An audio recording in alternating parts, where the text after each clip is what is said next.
ஓம் ஸ்ரீ குருப்யோ நமக. ஹரஹர சங்கர ஜெய ஜெய சங்கர. தெய்வத்தின் குரல் இரண்டாம் பாகம். அத்தியாயம் வியாசர் தந்த செல்வம். வேதத்தில் இருப்பதை எல்லோருக்கும் நன்றாக விளங்க வைப்பதற்காக வேதங்களை வகுத்து கொடுத்த அதே வேதவியாசர் 18 புராணங்களை உபகரித்தார்.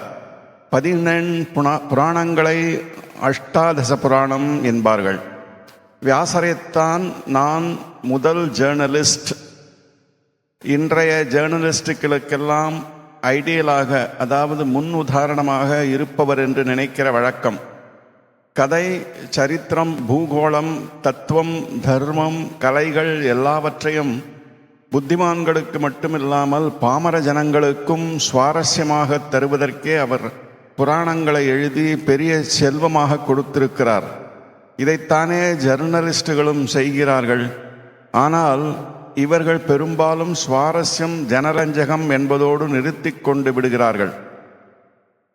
வியாசர் பாமர ஜனங்களையும் தர்மத்தில் கொண்டு சேர்க்கவே, பரமாத்மாவிடம் கொண்டு போய் விடுவதற்கே சுவாரஸ்யத்தை சாதனமாக வைத்து கொண்டார். அந்த சுவாரஸ்யத்தையே லட்சியம் என்று வைத்து கொண்டால் பத்திரிகைகள் தர்ம விருத்தமாக, அதாவது தர்மத்துக்கு முரணான விஷயங்களையும் பிரச்சாரம் செய்யும்படி ஆகிறது. வியாசரை முன்னோடியாக வைத்து கொண்டால் பத்திரிகையாளர்களின் எழுத்து சுத்தமாகிவிடும். லோகத்துக்கு ஒரு பெரிய நல்லது பிறக்கும். 4 லட்சம் கிரந்தங்களில் வியாசர் இந்த 18 புராணங்களை எழுதியிருக்கிறார். ஒரு கிரந்தம் என்பது 32 எழுத்துக்களை கொண்ட ஸ்லோகமாகும். இந்த 4 லட்சத்தில் கால்வாசியை, அதாவது 1 லட்சம் கிரந்தத்தை ஸ்காந்த புராணமே எடுத்து கொண்டு விடுகிறது. உலகத்தின் மிகப்பெரிய புஸ்தகம் அதுவாகத்தான் இருக்கும். மீதி 17 புராணங்களுமாக 3 லட்சம் கிரந்தம். இது தவிர லட்சம் கிரந்தம் கொண்ட மகாபாரதத்தையும் வியாசர் உபகரித்திருக்கிறார். புராணம் என்கிற 18 சேராமல் இதிகாசம் என்று இருப்பவை பாரதமும் ராமாயணமும். ஒவ்வொரு தேவதா மூர்த்தியை பற்றியும் ஒவ்வொரு புராணம் சொல்லும். சைவமானவை, வைஷ்ணவமானவை, சாக்தமானவை என்று இப்படி பல தேவதைகளை குறித்து புராணங்கள் இருக்கின்றன.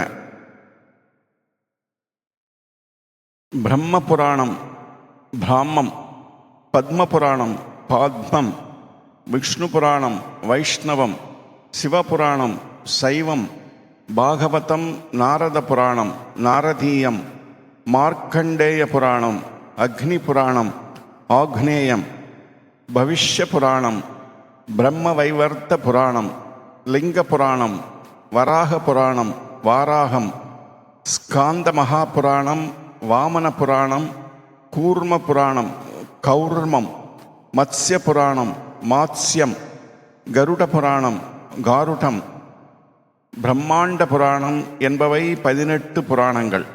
இந்த 18இல் 10 சிவபரமானது என்று சொல்கிறார்கள். இப்போது நமக்கு பிரசித்தமாக தெரிகிற அநேக விருத்தாந்தங்கள் இவற்றிலேதான் வருகின்றன. சரித்திரம், கதை, தத்துவம் எல்லாம் இவற்றிலே இருக்கின்றன. விஷ்ணு சகஸ்ரநாம பாஷ்யத்தில் ஆச்சாரியால் விஷ்ணு புராணத்திலிருந்து நிறைய மேற்கோள் காட்டுகிறார். வியாச மகர்ஷியின் பிதாவான பராசரர் பண்ணின புராணம் அது. ஸ்ரீ ராமானுஜரின் சித்தாந்தத்தில் விஷ்ணு புராணம் ஒரு முக்கியமான அத்தாரிட்டி, அதாவது ஆதார நூல். ஸ்ரீ ராமானுஜருக்கு முந்தி விசிஷ்டாத்வைதத்தின் மூலபுருஷர்களில் ஒருவராக இருந்தவர் ஆள வந்தார்.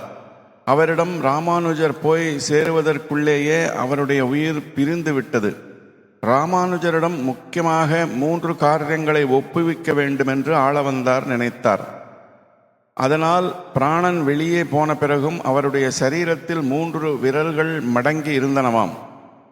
ஒவ்வொரு விரலும் இன்ன ஆக்ஞையை தெரிவிக்கின்றது என்று புரிந்து கொண்ட ராமானுஜர் சொன்னவுடன் உயிரில்லாத அந்த உடம்பின் மடங்கின விரல்கள் ஒவ்வொன்றாக நிமிர்ந்தனவாம். அந்த 3 ஆக்ஞைகளில் ஒன்று பிரம்மசூத்திரத்திற்கு விசிஷ்டாத்வைத்தப்படி பாஷ்யம் எழுத வேண்டும் என்பது. இரண்டாவது திருவாய்மொழிக்கு வியாக்கியானம் எழுத பண்ண வேண்டும் என்பது. மூன்றாவதாக வியாசர் பராசரர் ஆகிய இருவரின் கீர்த்தியும் உலகில் இருக்கும்படியாக பண்ணுவது. விஷ்ணு புராண கர்த்தா என்பதால் இப்படி பராசரருக்கு ஏற்றம் கொடுக்கப்பட்டது. இதை மனசில் வைத்து கொண்டுதான் ராமானுஜர் தம்முடைய முக்கியமான சிஷ்யரான கூரத்தாழ்வாரின் 2 பிள்ளைகளுக்கும் பராசர பட்டர் வேதவியாச பட்டர் என்று பெயர் சூட்டினார். பராசர பட்டர் பிற்காலத்தில் வைஷ்ணவ ஆச்சாரியர்களில் முக்கியமாக ஒருவராக திகழ்ந்தவர். விஷ்ணு புராணம் பண்ணியவர் பராசரர் என்றாலும் 18 புராணங்களையும் நாம் பார்க்கிற ரூபத்தில் சரி பண்ணி எழுதி கொடுத்தது வியாசர்தான். வேதங்களை அவர்தான் விபாகம் பண்ணினார், அதாவது வகுத்து கொடுத்தார் என்ற விஷயத்தை முன்பே சொல்லி இருக்கிறேன். வேதத்தில் உள்ள விதிகளை எல்லோருக்கும் நன்றாக மனசில் ஆழமாக பதியச் செய்வதற்காக அவரே புராணங்களையும் அனுகிரகித்தார். இதற்கு இன்னொரு காரணமும் உண்டு.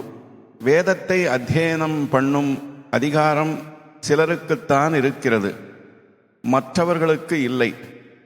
அதனால் அப்படிப்பட்ட பொது ஜனங்களுக்கு வேத தத்துவார்த்தங்கள் தெரிய வேண்டும் என்றே புராணங்களை வியாசர் எழுதினார் என்பதே அந்த காரணம்.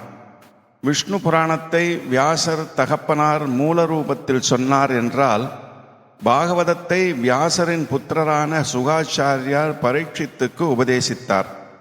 18 புராணங்களில் பாகவதம் என்று சொல்லப்படுவது கிருஷ்ண பரமாத்மாவின் சரித்திரத்தை முக்கியமாக வைத்து மற்ற அவதாரங்களின் கதைகளையும் சொல்கிற விஷ்ணு பாகவதமா அல்லது அம்பாளின் லீலைகளை சொல்லுகிற தேவி பாகவதமா என்று 2 விதமான அபிப்பிராயங்கள் உண்டு. நமக்கு 2ம் வேண்டும். விஷ்ணு பாகவதம் தேவி பாகவதம் 2ம் உத்தமமான கிரந்தங்களாக இருக்கின்றன. சைத்தன்யர், நிம்பார்க்கர், வல்லபாச்சாரியார் போன்றவர்களின் சித்தாந்தங்களில் விஷ்ணு பாகவதம் வேதத்துக்கு சமதையாக அந்தஸ்து பெற்றிருக்கிறது. அதே சமயத்தில் அவர்களை ஆட்சேபிக்கிற அத்வைதிகளும் அதை தலைக்கு மேல் வைத்து கொண்டாடுகிறார்கள். சிவபுராணம் வேறே, ஸ்கந்த புராணம் வேறே. ஸ்காந்தத்தில் முக்கால்வாசி சிவனை பற்றிய கதைகள், தத்துவங்கள் தான். ஆனாலும் ஸ்கந்தனான முருகனை பற்றிய விருத்தாந்தம் இதிலே வருவதால் இதற்கு ஸ்காந்தம் என்று பெயர் வந்தது. இதிலே சுப்பிரமணியரின் விஷயமாக இருப்பதே முக்கியமாக வைத்து காஞ்சிபுரத்தைச் சேர்ந்த கச்சியப்ப சிவாச்சாரியார் தமிழிலே கந்த புராணம் என்று எழுதியிருக்கிறார். மார்க்கண்டேய புராணத்தில்தான் துர்கா சப்தசதி என்கிற துர்காம்பாளின் விருத்தாந்தம் வருகிறது. தேவி மகாத்மியம் என்பதும் அதுவேதான். சண்டி ஹோமம், சத சண்டி, சகசிர சண்டி என்று பண்ணுவதெல்லாம் இதில் இருக்கிற 700 மந்திரங்களை கொண்டுதான். இதிலே ஒவ்வொரு ஸ்லோகமும் ஒரு மந்திரமாக மதிக்கப்படுவதால் அதை சொல்லி ஹோமம் செய்யப்படுகிறது. பவிஷ்யம் என்றால் எதிர்காலம் என்று அர்த்தம். பவிஷ்ய புராணத்தில் இப்போது நாம் பார்க்கிற கலியின் கிருத்திரமம் உள்பட அநேக விஷயங்கள் சொல்லப்பட்டிருக்கின்றன. மௌரியர்கள் போன்ற பழைய ராஜாக்களை மட்டுமின்றி வெள்ளைக்காரர்கள் இங்கே வந்தது உள்பட புராணத்தில் இருக்கிறதென்றால், இக்காலத்தவர்கள் இதெல்லாம் வியாசர் கலியுக ஆரம்பத்திலே எழுதினதே இல்லை, சமீபத்தில்தான் யாரோ எழுதி அவர் பெயரை போட்டு விட்டார்கள் என்கிறார்கள். இடைச்செருகள் எங்கேயாவது கொஞ்சம் இருக்கச் செய்யலாம் தான், அதற்காக ஒரேடியாக எல்லாமே புதுசுதான் என்று தள்ளிவிட முடியாது. யோக சக்தி வாய்ந்தவர்கள் எந்த காலத்தையும் காண முடியும். இருந்த இடத்திலே இருந்து கொண்டே எந்த தேசத்தில் நடப்பதையும் சொல்லிவிட முடியும். இம்மாதிரியான சக்தி பெற்ற மகா புருஷர்களின் பெயரில் யார் வேண்டுமானாலும் கிரந்தம் பண்ணி பிரச்சாரம் படுத்துவது என்பது சுலபமான காரியமில்லை. கருட புராணத்தில் பித்ருலோகம், பித்ருகாரியம் முதலியவற்றை பற்றி நிறைய சொல்லி இருக்கிறது. அதனால் சிரார்த்த கர்மாவில் இந்த புராணத்தை படிக்கிற வழக்கம் இருக்கிறது. பிரம்மாண்ட புராணத்தில்தான் லலிதோபாக்கியானம், லலிதாம்பிகையின் சரிதம், லலிதா சகசிரநாமம் முதலானவை வருகின்றன. 18 புராணங்களையும் சொல்லி முடிக்கிற போது ராஜராஜேஸ்வரி பட்டாபிஷேகம் வரும். இந்த புராணத்தோடுதான் பூர்த்தி பண்ணுவதாக சம்பிரதாயம் இருக்கிறது என்பதை பற்றி தேவி உபாசகர்கள் பெருமைப்பட்டு கொள்வார்கள்.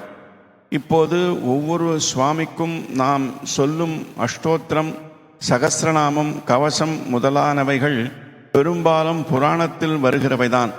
விஷ்ணு சகஸ்ரநாமம், சிவசகஸ்ரநாமம் இரண்டுமே மகாபாரதத்தில் வருபவை. அநேக ஸ்தோத்திரங்களும் இவற்றிலிருந்தே நமக்கு கிடைக்கின்றன. ஆதித்ய ஹிருதயம் ஸ்ரீமத் ராமாயணத்தில் வருவது, பிரதோஷ ஸ்தோத்திரம் ஸ்காந்தத்தில் வருகிறது. இப்படி அநேகம்.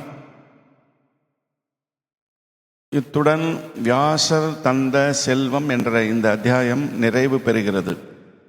ஓம் சாந்தி சாந்தி சாந்தி.